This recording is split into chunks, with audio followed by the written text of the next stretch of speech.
In Five Nights at Freddy's Security Breach, most players focus on Gregory, the lost child trapped overnight in the Mega Pizzaplex. But what if Gregory was never the real story? Beneath the flashing lights and over-the-top animatronics lies a quieter, more devastating tale, the one belonging to Vanessa.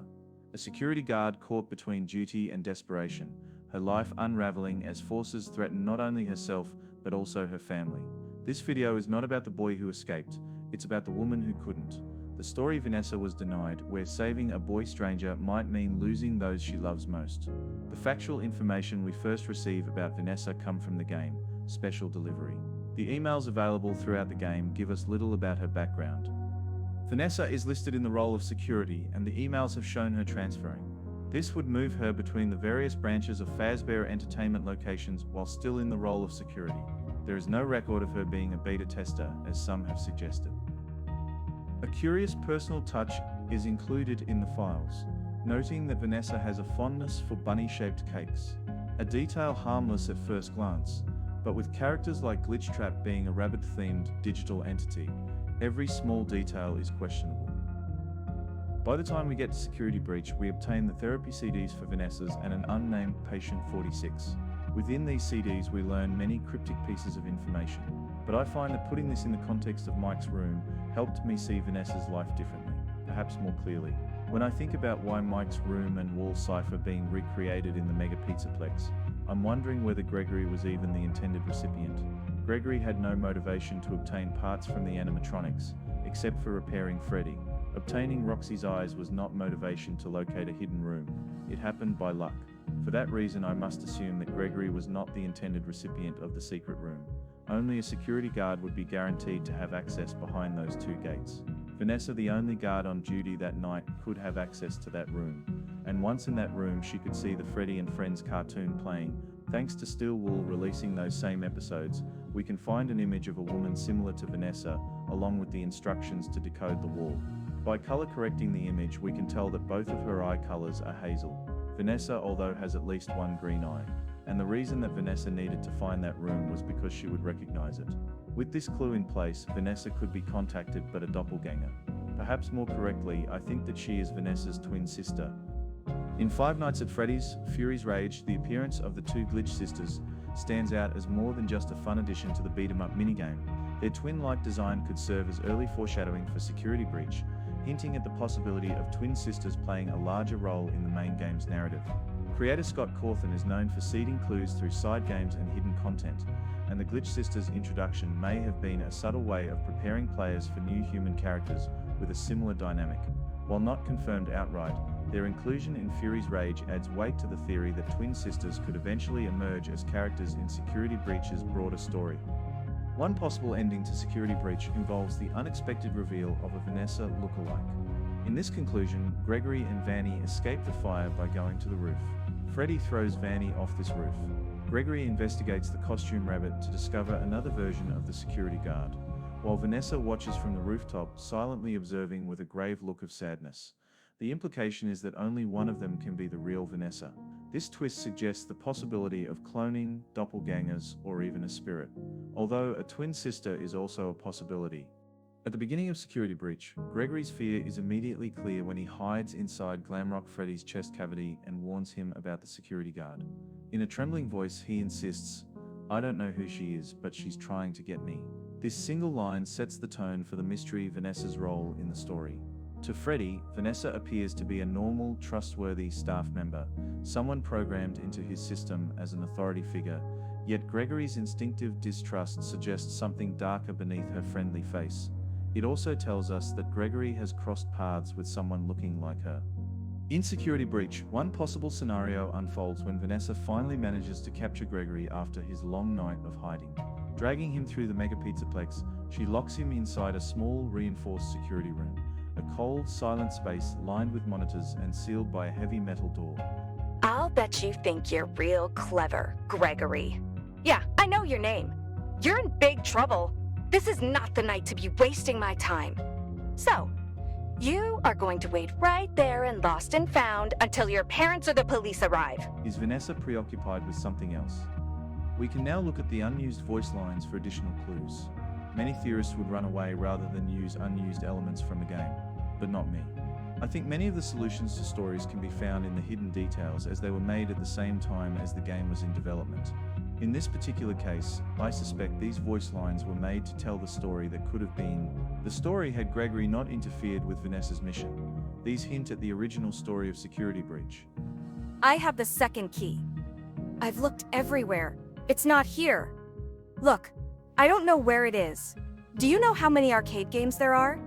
I'll find it eventually. The arcade machines have an important role in Freddy Fazbear's restaurants, as well as the Mega Pizzaplex. Vanessa's mission at the Pizzaplex likely involved the arcade machines. From the therapy CDs found in Security Breach, we can learn about the situation Vanessa was involved in prior to arriving at the Mega Pizzaplex. Vanessa's therapy CDs reveal a pattern of encrypted communications she allegedly engages in, but the transcripts themselves cast doubt on her being the one behind them. Throughout the sessions, Vanessa repeatedly insists she only uses her computer for basic tasks, stating outright, "I'm not in the tech department, I just type on the computers." This detail suggests she has minimal computer literacy, making it unlikely she could independently set up or maintain secure encrypted channels. The therapist notes that the messages appear manipulative and invasive, even containing stolen details about Vanessa's personal files, behavior far more consistent with an outside party targeting her than with her orchestrating anything herself. Taken together, the CDs imply Vanessa may be a victim of these communications rather than the instigator, her limited technical knowledge leaving her vulnerable to influence rather than empowered to hide it. Vanessa is aware of something going on and is concealing it, although she doesn't appear to be the instigator. The wall cipher found within the hidden room, an apparent replica of Mike Afton's adult lounge room, suggests a connection to someone intimately familiar with his home. The cryptic message scrawled on the wall appears purposeful, as if left for a specific recipient who could uncover its meaning. Considering the room's restricted location, accessible only through 2 security gates, the most likely intended receiver is Vanessa, the Pizzaplex's security guard. Her clearance would allow her access to the hidden area, implying that whoever created the cipher knew she alone could find it. The use of a flash from a camera can be produced with the flashlight Vanessa carries. That cipher wall, the one that every theorist has translated now, that I think was left by Nessie for Vanessa. We are aware that the VR system within the Pizzaplex was capable of recreating in real life digital assets. These included boxes, cups, doors, and I think even duffel bags. The bags around the Mega Pizzaplex gave us clues to find the hidden room. Break and mend, I built the breath. They hunt now, drawn to life, not real, still keen, and frit and fraught with thought and zest and jest. No blunt woes, dodge, duck, flash, shoot, crawl, run, crush the vile band. Cry not, try not, do not hold out hope. Know your life, your aim will save those with soul. The message on the wall, written in a cipher reminiscent of the code from the Tales from the Pizzaplex story, The Mimic, is a significant clue that ties together multiple threads of lore. The phrase break and mend, I built the breath, in particular evokes the recurring FNAF theme of reanimation, of broken machines and souls being forced back into motion. Traditionally, fans have linked this line to figures like Henry Emily, William Afton, or Edwin Murray, all known for their roles as inventors or engineers responsible for building and reviving animatronic life. However, the notion that this message may come from a software engineer rather than a mechanical one adds a new layer to the mystery. If we interpret the breath as not literal life but rather digital consciousness, then the author could be someone who gave old machines new functionality, not through metal and wire, but through lines of code. The Tales from the Pizzaplex stories repeatedly hint that data, memories, and personalities can be copied, corrupted, or reborn through programming. Thus, a technician or coder tasked with salvaging old circuit boards might have inadvertently transferred fragments of soul or malicious code from one system to another. This interpretation would align with the idea that Tape Girl, or Nessie, may have been one of the first to interact with Glitchtrap's soul before Vanessa ever appeared. Her role as a VR technician who handled corrupted files perfectly fits the description of someone who could build the breath by reactivating dormant code from within the salvaged hardware. The second line, dodge, duck, flash, shoot, crawl, run, reads almost like a list of instructions or actions from an arcade game. Within the security breach setting, these commands evoke the behaviors Gregory must perform to survive. However, these phrases could also hint at Vanessa's unseen connection to the Pizzaplex's arcade systems. As she worked in or around those systems, the message's references could have been intended specifically for her. The solution to Vanessa's mission at the Mega Pizzaplex was to win the Princess Quest arcades and defeat Glitch Trap, an action that would defeat the one controlling Nessie. In Five Nights at Freddy's security breach, the recreated version of Mike's room stands as a haunting relic of the past, a preserved echo of a life frozen in time. The room's design mirrors the one seen in Sister Location's closing scenes, complete with its nostalgic decor and eerie familiarity. If I'm right, then for Mike's two daughters, Vanessa and Nessie, the sight of this room would strike a deep emotional chord. It's a place they would recognize instantly, the last tangible connection to their father before he was scooped, his body taken and hollowed by the machinery of Circus Baby's facility. The faint details, the clock, flickering television, the muted wallpaper, contrast sharply with the pizzaplex that it appears in. For the sisters, this room isn't just a memory, it's a ghost from the past. Gregory's survival through that one single night at the pizzaplex by evading Vanessa's pursuit had allowed her story to remain unfinished, leaving open the possibility that Glitch Trap could be freed.